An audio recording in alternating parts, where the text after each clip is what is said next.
Hello प्यारे बच्चों, आज की क्लास में हम लोग पढ़ेंगे कक्षा 8 गणित दक्षता अभ्यास 7 का पार्ट 2। पार्ट 1 में हम लोग क्वेश्चन नंबर 9 तक किए थे। आज हम लोग करेंगे क्वेश्चन नंबर 10 से 15 तक। ठीक है, तो चलिए 10वां क्वेश्चन देखते हैं। 10वां क्वेश्चन कह रहा है, एक ऐसी भिन्न है जिसके अंश से 2 घटाने और हर में 3 जोड़ने पर वह 1/4 हो जाती है। आगे और बोल रहा है कि अंश में 6 जोड़ने और हर में 3 से गुणा करने पर वह 2/3 हो जाती है। भिन्न ज्ञात करना। जैसे पहले के सवाल बताया था वैसे ही सिंपल। चलिए करते हैं कॉपी में। पहले मानेंगे, माना भिन्न का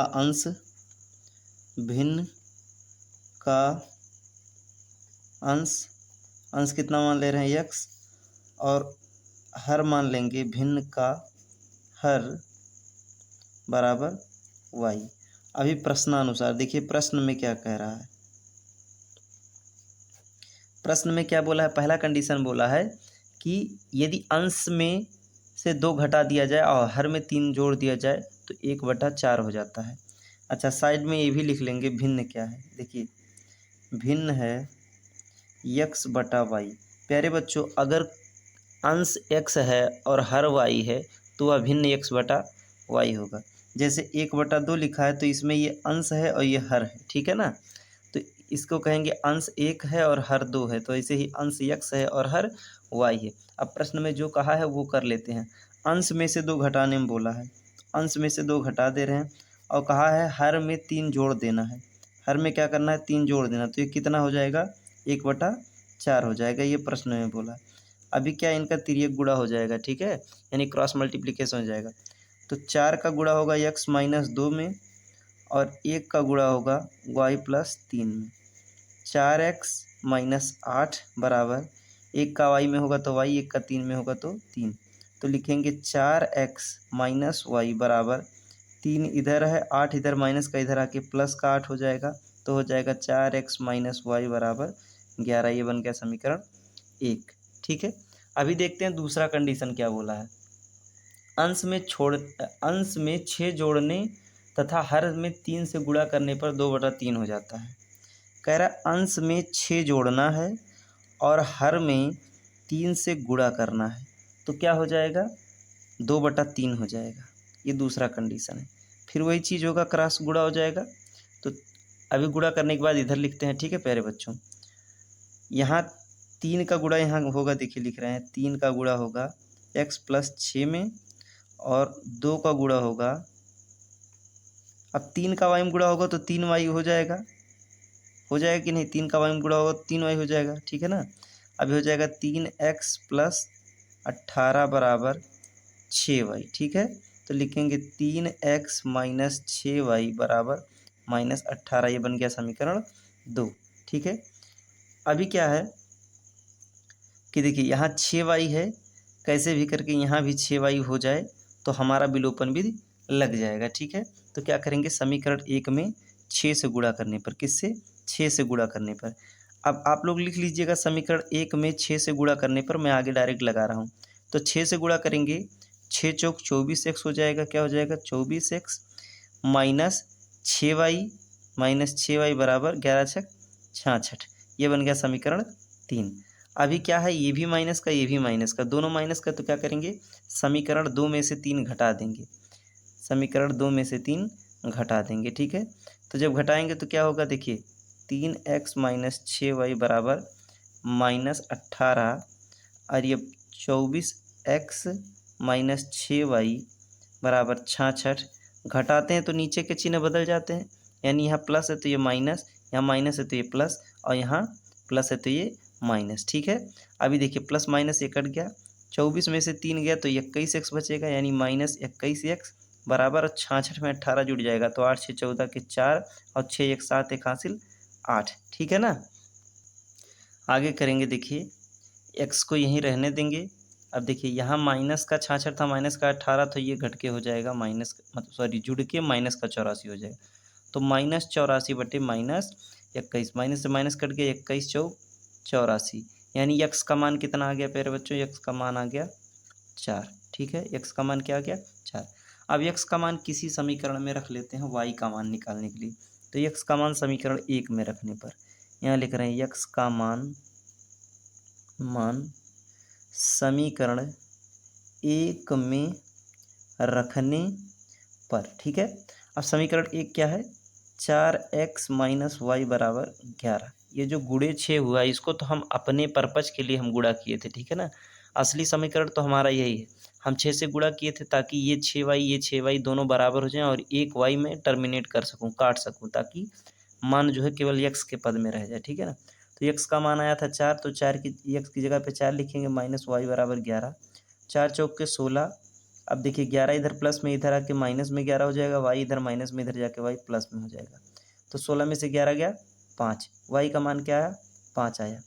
तो आपके सवाल में पूछा था कि भिन्न ज्ञात कीजिए, तो भिन्न क्या हम लोग माने हैं, x बटा वाई माने, x का मान आया है 4, वाई का मान आया है 5। तो भिन्न क्या है, भिन्न बराबर 4/5, ठीक है ना, यही हमारा भिन्न है। चलिए अपने 11 नंबर क्वेश्चन पे चलते हैं।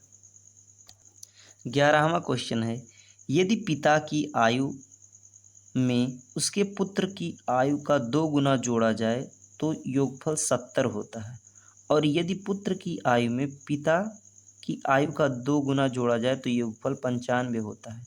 पिता और पुत्र की आयु ज्ञात कीजिए, ठीक है। चलिए कॉपी पे समझते हैं। लिखेंगे माना पिता की आयु x वर्ष है और वर्तमान आयु लिखेंगे, ठीक है ना, माना, या फिर खाली आयु लिखेंगे क्योंकि इसमें आगे पीछे नहीं पूछा है तो सीधे लिखेंगे माना पिता की आयु। जैसे वर्तमान कब लिखा जाता है, जब कहेगा इतने वर्ष पहले इतना था, इतने वर्ष बाद इतना हो जाएगा।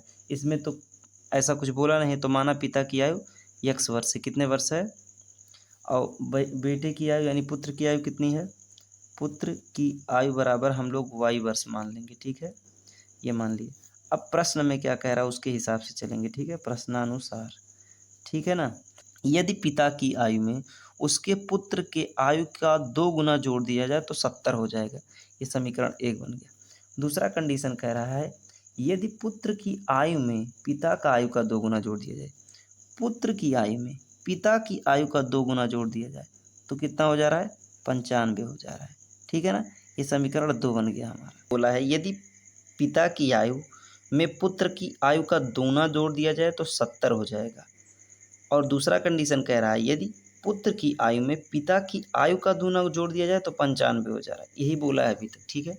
इसको सॉल्व करेंगे तो इस वाले समीकरण 1 में हम 2 से गुणा कर देंगे, यानी समीकरण 1 में 2 से गुणा करेंगे तो 2 का गुणा जब x में होगा तो 2x हो जाएगा, जो कि हम यहीं लिखेंगे, और 2 का जब y में गुणा होगा तो 4y हो जाएगा, ठीक है। ये भी प्लस का, ये भी मतलब 2 तो प्लस का है ही, प्लस का ही होगा। यहाँ 2 का x में हुआ तो यहाँ प्लस अपने आप आएगा, और 2 का जब 70 में होगा तो 140 हो जाएगा, ठीक है। अभी ये समीकरण 3 बन गया। अभी क्या है, समीकरण 2 से 3 को घटाने पर 2 में से 3 घटा ले रहे हैं तो घटाने पे चिन्ह बदल जाता है, ये प्लस का चिन्ह यहाँ माइनस का हो जाएगा, यहाँ प्लस का चिन्ह यहाँ माइनस का हो जाएगा, और यहाँ प्लस का चिन्ह यहाँ माइनस का हो गया। 2x में से 2x घट जाएगा, 4y में से 1y जाएगा तो -3y बचेगा बराबर 10 में से 5 गया 5, और 13 में से 9 गया 4, ठीक है, लेकिन माइनस का, क्योंकि 140 में से 95 जा रहा है और जो अंक बड़ा रहता है उसी का चिन्ह लगता है।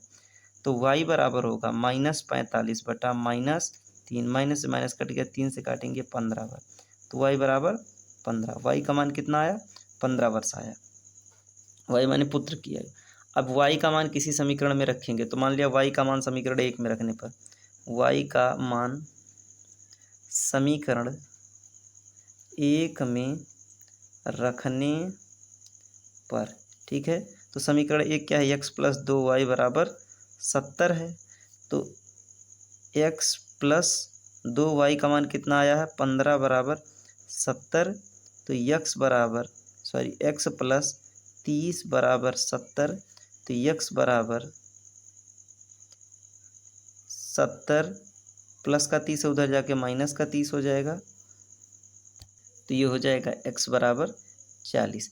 यानी x किसकी आयु माने थे, पिता की आयु माने थे, तो पिता की आयु 40 वर्ष, कितनी वर्ष, 40 वर्ष, और बेटे की आयु y माने थे तो y का मान आया 15, यानी बेटे की उम्र 15 वर्ष, ठीक है ना।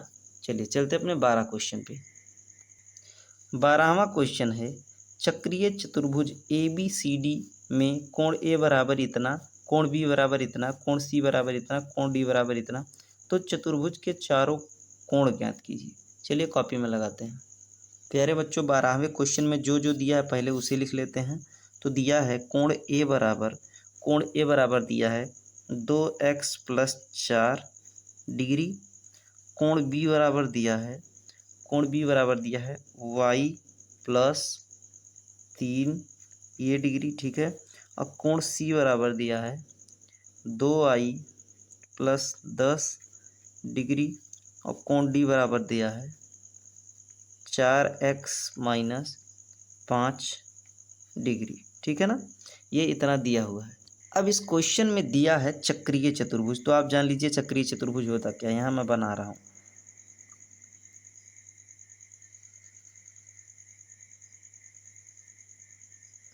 अब इसमें एक चतुर्भुज है, मतलब चतुर्भुज किसे कहते हैं, जिसकी 4 भुजाएं होती हों। आप चाहे जैसा बनाएं, लेकिन ये रहे कि वो चक्र के अंदर रहे, ठीक है ना। तो इसमें ये कोण A है, तो ये कोण B है, ये C है, ये D है, ठीक है ना। अभी एक चीज़ आप लोग ध्यान देंगे, अगर इसको कोण A माने हैं तो इसको B माने, तो कि नहीं C इसको मान ले और D इसको मान ले। ABCD ऐसे नहीं, जिधर से माने चक्रीय है ना तो चक्र में मानना है। जैसे मैं माना हूँ ABCD, एक चक्र में चल रहा हूँ ना ABCD, या A इसको माना तो BCD ऐसे चलता, कि नहीं A इसको तो B इसको तो C इसको तो D इसको। ये चक्र नहीं है, चक्र मतलब इसे चक्र में चलना चाहिए, ठीक है। अभी देखिए चक्रीय चतुर्भुज के कुछ नियम होते हैं। पहली बात तो एक चीज़ आपको पता है, पहला इक्वेशन बनाते हैं, चतुर्भुज के चारों अंतःकोणों का योग 360 डिग्री होता है। हम लिखेंगे कोण A + कोण B + कोण C + कोण D बराबर कितना होता है 360। ये क्यों होता है, यानी अगर ये कोण और ये कोण सब जोड़ लें तो 360 डिग्री होगा। ये किस नियम के तहत, इसको लिख लेते हैं, चतुर्भुज के चारों अंतःकोणों का योग 360 अंश होता है। ये नियम है, ठीक है ना। अगर चारों कोणों को जोड़ लें चतुर्भुज के तो 360 हो गए। नहीं तो कोण A कितना है 2x + 4 है, कोण B कितना है y + 3 है, कोण C कितना है 2y + 10 है, कोण D क्या है 4x - 5, यह बराबर है 360। देखिए कोण A की जगह पे ये रख दिए, B की जगह पे ये, C की जगह पे ये, D की जगह पे ये, और इन चारों कोणों को जोड़ लिए तो 360 होगा, ठीक है ना। अभी देखिए यक्स एक्स वालों को जोड़ लेते हैं। ये प्लस का है, ये भी प्लस का है, और दो ही जगह यक्स है, तो 4 2 6x हो गया। कितना x हो गया 6x। अब y वालों को जोड़ लेते हैं, अगर जोड़ने वाला लायक है तो। देखिए 1y और 2y है, 2 1 3y, तो दोनों प्लस का y है तो +3y। अब अंक वाला करते हैं। देखिए 10 + का 10, 3 13 और 4 17, या इसे जोड़ लें 4 और 3 7 और 10 17, 17 प्लस का और 5 इसमें से घट गया, 17 में से 5 गया 12, ठीक है ना। तो ये हो जाएगा बराबर 360, ठीक है। अब आगे इसको करेंगे, लिखेंगे 6x + 3y बराबर 360 + 12, सॉरी 12 माइनस का होगा, क्योंकि देखिए 17 में से 5 जाएगा तो प्लस का 12 आएगा।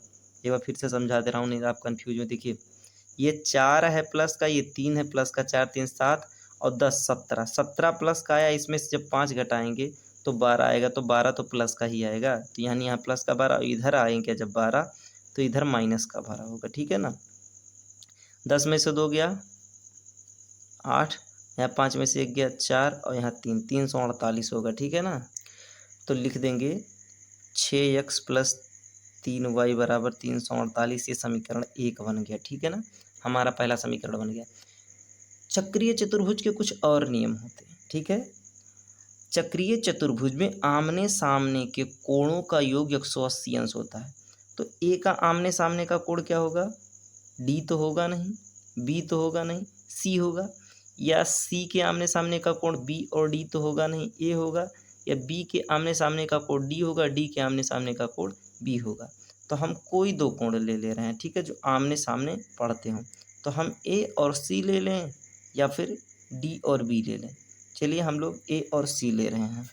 तो कोण ए और कोण सी बराबर 180 अंश। अब देखिए इसका भी रीजन जान लीजिए क्यों।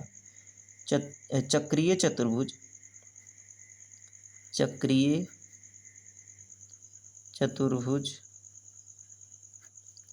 के आमने सामने चक्रीय चतुर्भुज के आमने सामने के कोणों का योग 180 अंश होता है। ये नियम है, जैसे ये नियम है ऐसे ये नियम है। प्यारे बच्चों, अगर आप ये सब चीज़ें लिख आ रहे हैं अपनी कॉपी में जब आप परीक्षा दे रहे हैं, तो टीचर आपको नंबर बढ़ा के देगा, या बढ़ा के ना दे लेकिन नंबर काटने का कोई चांस नहीं रहेगा, क्योंकि आप कोई रीजन नहीं दे रहे। आप इतने लिख के सॉल्व कर देंगे तब भी सही रहेगा, लेकिन आप ये भी लिख देंगे तो टीचर के मन में आपके प्रति एक इमेज बनती है कि हाँ बच्चा मेहनत करता है, ठीक है। तो आप रीजन हमेशा लिखेंगे, जैसे जो चीज़ जान रहे हैं उसको लिख देंगे। अब कोण ये क्या है, कोण ये है 2x + 4, और कोण सी क्या है 2y + 10, और ये दोनों जोड़ने पर कितना हो रहा है 180 अंश। तो हो जाएगा 2x + 2y, और 10 और 4 14, 14 इधर प्लस का उधर जाके 14 माइनस का हो जाएगा, तो 180 - 14, 10 में से 4 गया 6, और यहाँ 7 में से 1 गया 6 और 1, तो यानी 2x + 2y बराबर 166 हुआ। ये बन गया समीकरण 2, ठीक है ना। अभी देखिए इसमें 3y है, इसमें 2y है, इसमें 6x है, यहाँ 2x है, यहाँ 6x है, अगर यहाँ भी 6x होता तो हमारा x वाला कट जाता। तो क्या करेंगे, समीकरण 2 में हम 3 से गुणा कर देंगे। तो जब 3 से गुणा करेंगे तो हो जाएगा 6x, 3 दूना 6x प्लस 3 दूना 6y, ठीक है 6y, हाँ ठीक है, और प्लस बराबर 3 × 6 = 18 के 8, 3 × 6 = 18, 1 × 19, 3 × 1 = 3, 1 4, 498 हो गया, ठीक है ना। और ये बन गया अपना समीकरण 3, ठीक है। अभी देखिए ये भी प्लस का 6x, ये भी प्लस का 6x है, इसका मतलब समीकरण 1 में से तीसरा घटाने पर, तो समीकरण 1 में से तीसरा घटाने पर, तो समीकरण 1 क्या है 6x + 3y बराबर 348, और ऊपर कर देते हैं थोड़ा सा, और समीकरण 3 क्या है 6x + 6y बराबर 498। अभी घटा रहे हैं तो नीचे के चिन्ह बदल जाएंगे, यहाँ प्लस का तो यहाँ माइनस का, यहाँ प्लस का यहाँ माइनस का, यहाँ भी प्लस का तो माइनस का, 6x में से 6x कट गया, 6y में से 3y जाएगा तो -3y बचेगा, जो संख्या बड़ा रहता है उसी का चिन्ह लगता है। 8 में से 8 गया 0, 9 में से 4 गया 5, और 4 में से ये 3 गया 1, क्या बचेगा 1, -150 बचा। तो y बराबर -150 बटे -3, माइनस से माइनस कट गया, 3 से काटेंगे तो 3 × 5 = 15, यानी y का मान आया है 50। y का मान कितना आया है 50। अभी x का मान निकाल लेते हैं, किसका मान निकालेंगे x का। तो y का मान समीकरण किसी भी समीकरण में रख दें, 3 में रखने पर y का मान समीकरण 3 में रखने पर, प्यारे बच्चों आप चाहे जिस समीकरण में रखेंगे उत्तर वही आएगा। मैं उस समीकरण को चूज करता हूँ जो इजी हो, जिसको लगाना इजी हो, ठीक है ना। तो लिखेंगे समीकरण 3 क्या है पहले लिख लेते हैं, 2x + 2y बराबर 166।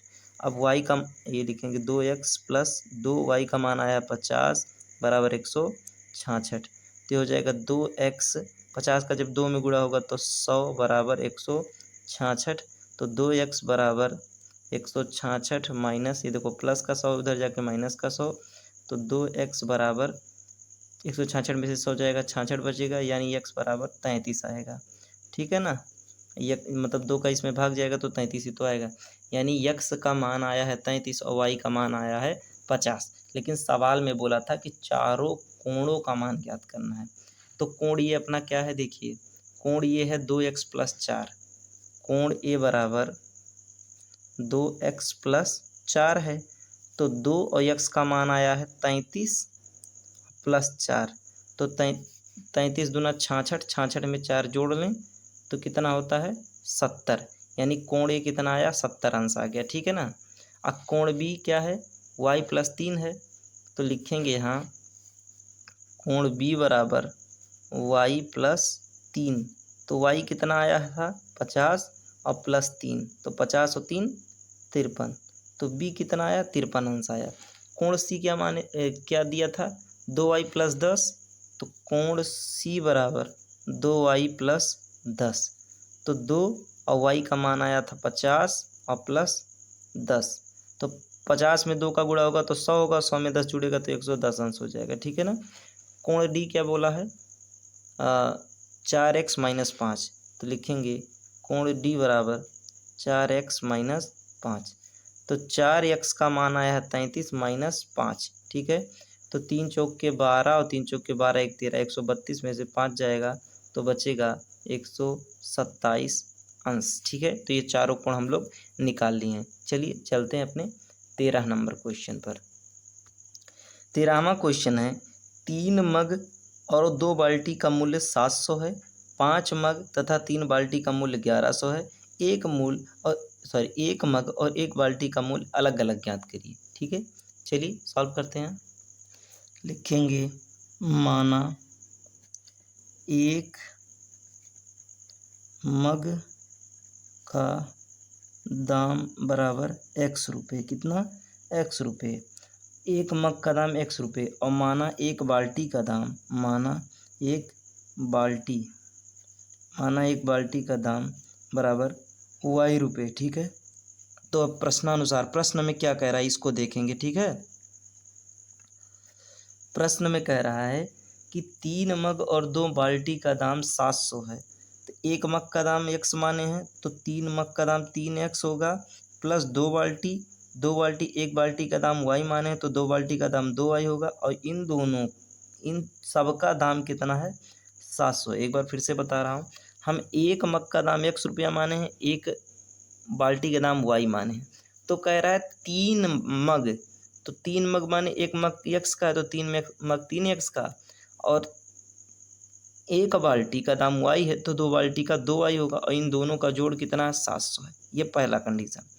दूसरा कंडीशन कह रहा है कि 5 मग और 3 बाल्टी का मूल्य 1100, 5 मग और 3 बाल्टी, कितना 3 बाल्टी का दाम कितना होगा 1100 रुपये होगा, ठीक है ना। ये दूसरा कंडीशन है। अब एक एक का मूल्य निकालना है। देखिए क्या करेंगे, यहाँ x 3x यहाँ 5x है, और यहाँ 2y है, यहाँ 3y है, या तो यहाँ भी 3y हो जाए या तो यहाँ भी 2y हो जाए, तो काम हो जाएगा। तब भी हम इसको कर सकते हैं बैलेंस। देखिए कैसे, अगर इस समीकरण में हम 3 से गुणा कर दें और इस समीकरण में हम 2 से गुणा कर दें तो 3 दूना 6y और 2 तियाँ 6y हो जाएगा, और ऐसा ही हम करने वाले हैं। तो 3 का 3x में गुणा होगा तो 3 तियाँ 9x प्लस 6y बराबर 2100, और इसका जब ये बन गया समीकरण, अपना यहाँ यहाँ दूसरा ही समीकरण था ये समीकरण 3 बन गया। आप समीकरण 4 बनाएंगे, 2 का होगा तो 10x प्लस 6y बराबर 2200, क्या हो जाएगा 2200, ये समीकरण 4 बन गया, ठीक है ना। अभी क्या करेंगे, तीसरे में से चौथा घटा देंगे, क्या करेंगे चौथा घटा देंगे, तो ये चिन्ह देखिए सब चेंज हो जाएगा। 6y में से 6y चला जाएगा, 10x में से 9x जाएगा तो माइनस का x बचेगा बराबर 2200 में 21 हो जाएगा तो माइनस का 100 बचेगा, तो माइनस माइनस कट गया, यानी x का मान आया 100। x बोले तो मग का दाम, किस चीज़ का दाम, मग का दाम आया है 100 रुपये। कितना आया है 100 रुपये। अभी बाल्टी का दाम देख लेते हैं, यानी x का मान किसी समीकरण में रख देंगे, तो लिखेंगे x का मान समीकरण 1 में रखने पर, समीकरण 1 में रखने पर, क्या करने पे रखने पर, तो समीकरण 1 क्या है 3x प्लस 2y बराबर 700, तो x का मान है 100 प्लस 2y बराबर 700, तो हो जाएगा 2y बराबर 700, और 3 का जब 100 में गुणा होगा 300, 300 इधर प्लस का तो 300 इधर माइनस का, तो 2y बराबर आ गया 400, तो y बराबर आ गया 400 बटा 2, 2 से काटेंगे तो 200 हो जाएगा, ठीक है। यानी y का मान आया है 200 कितना आया है वाई। तो एक मग का दाम हम एक्स माने थे, तो एक मग का दाम 100 रुपया हुआ। कितना रुपया हुआ? 100 रुपया हुआ। और एक बाल्टी का दाम हम वाई माने थे, तो एक बाल्टी का दाम 200 रुपया हुआ। ठीक है ना। चलिए चलते अपने 14 नंबर क्वेश्चन पर। 14वां क्वेश्चन बोला है, इस समय ए की आयु बी की आयु की 2 गुनी है। 8 वर्ष बाद उनकी आयु 7:4 के अनुपात में हो जाएगी। इस समय प्रत्येक की आयु ज्ञात कीजिए। यानी वर्तमान आयु ज्ञात करना है दोनों का, ए और बी का। चलिए कॉपी में लगाते हैं। बोला है कि ए की आयु इस वर्ष ए की आयु बी की आयु की 2 गुनी है। तो माना ए की आयु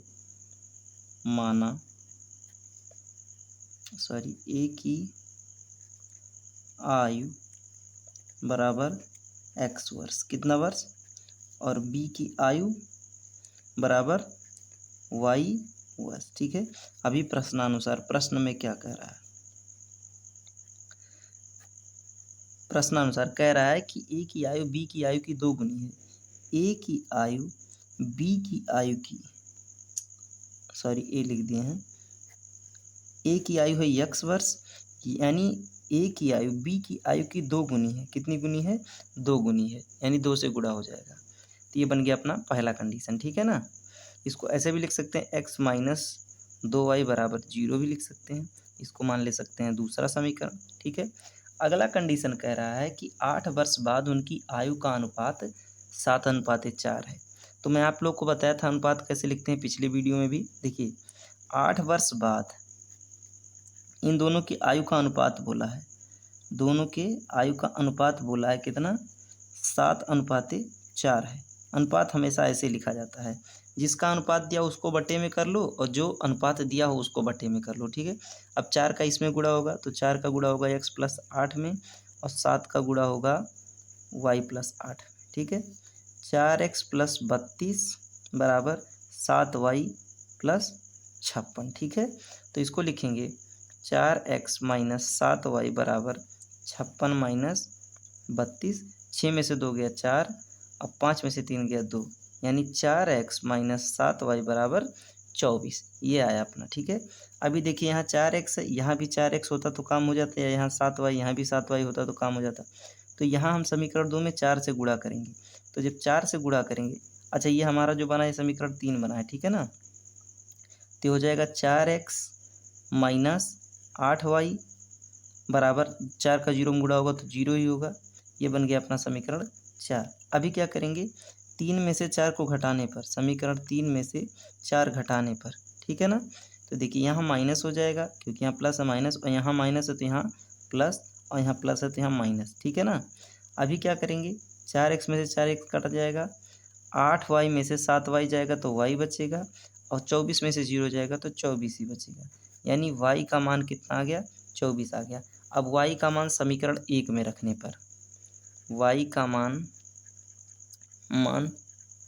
समीकरण 1 में रखने पर, ठीक है ना। तो x बराबर 2y, तो x बराबर 2y का मान कितना है? 24, यानी x बराबर 48 वर्ष। ठीक है ना। क्या आया? तो बोला था a की आयु, तो a की आयु क्या है? a की आयु हम x माने थे, और कितना आया है? 48 वर्ष आया है। कितना वर्ष आया है? 48। और b की आयु माने थे y वर्ष, ये कितना आया है? 24 वर्ष। ठीक है। यही सवाल में पूछा था, दोनों की वर्तमान आयु बताना है। तो इस समय आयु जो माना था, माना ए की आयु x है, इसको आप अपने कॉपी में लिखना होगा तो लिख लीजिएगा, माना इस समय ए की आयु x है, या वर्तमान आयु x है। ठीक है। चलिए चलते हैं अपने 15वें क्वेश्चन पर।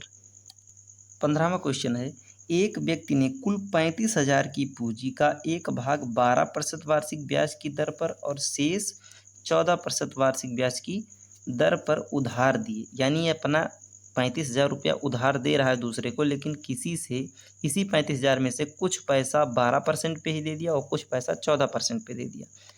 यदि उसे कुल वार्षिक ब्याज 4460 मिला, दोनों लोगों को मिलाकर जो ब्याज मिला, तो अलग अलग कितना उधार दिए थे ये बताना है। ठीक है। तो चलिए कॉपी पे लगाते हैं। माना 1/12 बराबर x और दूसरा भाग बराबर y। बात को समझिए, कह रहा है कि 35,000 रुपया है, कुछ रुपया उसने 12% की ब्याज पे दिया और कुछ रुपया उसने 14% की ब्याज पे दिया। तो पहला भाग हम x मान ले रहे हैं कि x रुपया दिया और दूसरा भाग मान लिया y रुपया दिया। तो प्रश्नानुसार देखिए प्रश्न में क्या कह रहा है कि दोनों जो x रुपया दिया है एक व्यक्ति को, y रुपया जो एक व्यक्ति को दिया, दोनों मिला के 35,000 रुपया वो उधार दिया है। कितना रुपया दिया है? 35,000 रुपया दिया है। समीकरण 1 बन गया। ठीक है, दूसरा कंडीशन कह रहा है कि एक को 12% पे दिया है, दूसरे को 14 पे। तो देखिए यह जो एक को दिया, मान लिया 100 रुपया दिया होता तो 100 का 12% जैसे निकालते हैं, या एक 5,000 का 12% जैसे निकालते हैं, तो वैसे ही x रुपया दिया है तो x का 12% बटे 100। जैसे एक मैं यहाँ समझा रहा हूँ, जैसे कि मान लिया मैं किसी को दूँ 5,000 को, लेकिन 12% पे दूँ, तो कितना रुपया उसको साल भर में देना पड़ेगा? तो 5,000 का 12%, ठीक है, तो 5,000 का 12% होता है 100। ठीक है, अब इसको इसे काटेंगे तो 12×5 60, यानी उसको हमें साल भर बाद 600 रुपया ज़्यादा देना पड़ेगा, यानी 5,600 देना पड़ेगा। तो वैसे ही x रुपया जिसको दिया 12% के हिसाब से, तो x का 12%, ठीक है, प्लस y वाले को 14% के हिसाब दिया है, y का 14%, ठीक है, और बराबर ये हो गया क्या? जो ब्याज आया है, तो ब्याज कितना आया? 4460 रुपया है। यानी दोनों लोगों को जो ब्याज दिया जितने जितने परसेंट पे, दोनों लोगों से पूरे साल के अंदर 4460 रुपया उसका इकट्ठा हुआ है। ठीक है, अब इसको सॉल्व करेंगे तो हो जाएगा 12x बटे 100 प्लस 14y बटे 100 बराबर 4460। अभी देखिए 100 कॉमन हो जाएगा, हर समान है, ये हो जाएगा 12x प्लस 14y बराबर 4460। इसके नीचे एक, इसका इसमें गुड़ा, इसका इसमें गुड़ा, तो ये हो जाएगा 12x प्लस 14y बराबर 4460 में जब 100 का गुड़ा होगा तो हो जाएगा 4460 और डबल जीरो यहाँ बढ़ जाएगा। ये बन गया अपना क्या? समीकरण दूसरा बन गया। ठीक है, अब समीकरण 1 ये है, 2 ये है, यहाँ 12x, यहाँ भी 12x हो जाए, या यहाँ 14y है, यहाँ भी 14 हो जाए तो कट जाएगा। तो समीकरण 1 में 12 से गुणा कर देंगे। क्या करेंगे? 12 से गुणा कर देंगे, तो हो जाएगा 12x, क्या हो जाएगा? 12x प्लस 12y बराबर 12 zero him 0, 12 zero him 0, 12 zero him 0, 12 पंचे 60 के शून्य हासिल 6, 12 तियाँ 36, 6 42। ठीक है, ये समीकरण 3 बन गया। अभी क्या करेंगे? दूसरे वाले समीकरण में से तीसरा वाला घटा देंगे। तो जब घटाएंगे तो देखिए यहाँ प्लस का चिन्ह, यहाँ माइनस का, यहाँ प्लस का, यहाँ माइनस का, यहाँ प्लस का, यहाँ माइनस का। 12x से 12x कट गया, 14y में से 12y जाएगा तो बचेगा 2y बराबर 0 में से 0 गया 0, 0 में से 0 गया 0, 0 में से 0 गया 0, यहाँ 6, यहाँ 4 में से 2 गया 2। ठीक है, तो y बराबर लिखेंगे 26,000 बटे 2, 2 से काटेंगे तो आ जाएगा 13,000। ठीक है, यानी y आया कितना है? y कितना आया है? 13,000 आया है। यानी जो दूसरा भाग दिया था 35,000 में से दूसरा भाग जो दिया था वो 13,000 रुपये दिया था, जिस पे 14% का ब्याज आया। अभी y का मान किसी समीकरण में रख लेते हैं। y का मान समीकरण 1 में रखने पर, y का मान समीकरण 1 में रखने पर, समीकरण 1 में रखने पर तो x प्लस y बराबर 35,000 है। ठीक है, तो y देखिए x y का मान कितना आया? 13,000 आया है बराबर 35,000। तो ये हो जाएगा x बराबर 35,000 माइनस 13,000। ठीक है, 0 0 0, 5 में से 3 गया 2, और यहाँ 3 में से 1 गया 2। ठीक है, दूसरे यानी पहले व्यक्ति को कितना दिया था? 22,000 दिया था। तो आखिरी में कंक्लूजन क्या निकला है कि जिसको 12% वार्षिक ब्याज की दर से दिया था उसको 22,000 दिया था, और जिसको 14% वार्षिक ब्याज की दर से दिया था उसको 13,000 दिया था, और कुल मिला के 22,000 और 13,000 जब जोड़ेंगे तो 35,000 आएगा। ठीक है, तो मैं आशा कर रहा हूँ कि आप लोग एकदम अच्छे से इस एक्सरसाइज को समझ गए होंगे, क्योंकि एक्सरसाइज बड़ा था इसलिए इसका 2 पार्ट बनाए हैं। अगर आपको पहले से लेकर 9वें क्वेश्चन तक समझना है तो आपको पार्ट 1 करके मिल जाएगा, ठीक है।